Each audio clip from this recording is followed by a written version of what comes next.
Welcome back to another Mat Side Chat. I am Professor Brenton, head instructor at Fluid Jiu-Jitsu here in Greenfield, Wisconsin, outside of Milwaukee. Um, Today I wanted to chat a little bit about who I am and who you're listening to. So we've done a whole bunch of videos now, and hopefully we've got a bigger following.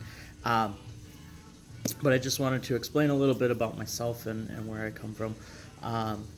I started wrestling in 5th grade. My brother was in high school, and he was on the wrestling team, and I used to walk over to the practices and wrestle with the high school team as a 5th grade, 80-pounder or whatever it was.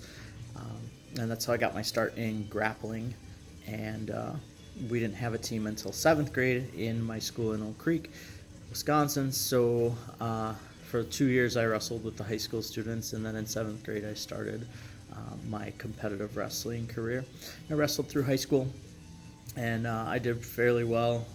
My name's still up on the wall at my old school, but that's kind of where I came from the wrestling background. I never did really any traditional martial arts like karate or taekwondo or anything like that, but I did wrestle for a long time.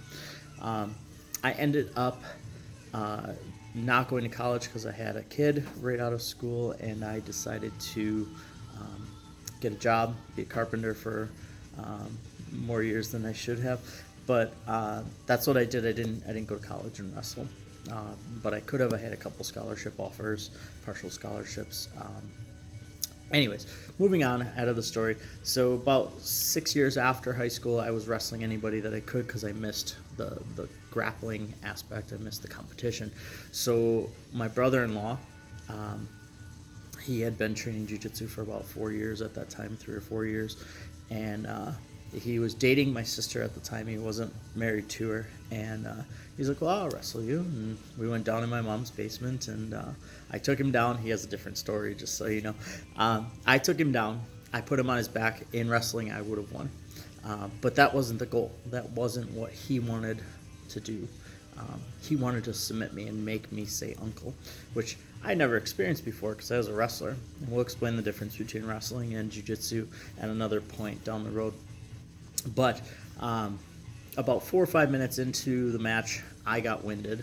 I got tired, and he was just defending what I was doing. I tried to headlock him. I tried to squeeze him, and after a little bit of time, I got tired. I released a little bit. He lifted me up off the ground with his legs, spun me around in the air, dropped me down into an armbar, and did what's called a helicopter armbar to me.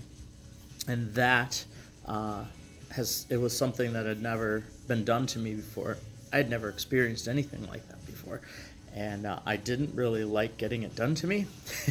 But I really enjoyed that he did it with such effort because he was about 20 pounds lighter than me at that time. Kind of a tall, lanky kind of guy, and he just lifted me up with ease with that leverage, and spun me in the air like I'd never been spun. It was just such an interesting concept to me that 3 weeks later I found a school here in Milwaukee with Professor Henry Matamoros, and I started training, and I haven't stopped ever since. So it got a little bit longer than I thought. I'm going to have to do a part 2 of this, and maybe I'll string them together, but that's my wrestling into jiu-jitsu career, and that's where I come from. So we'll talk about the next step in the next one. As always, visit the website, www.fluid-jujitsu.com. You can check out the schedule there, check out what's going on. The school's doing great. School's growing. Every month we're adding a few new people. People are loving jiu-jitsu, loving the culture, doing lots of things. So hope to see you soon.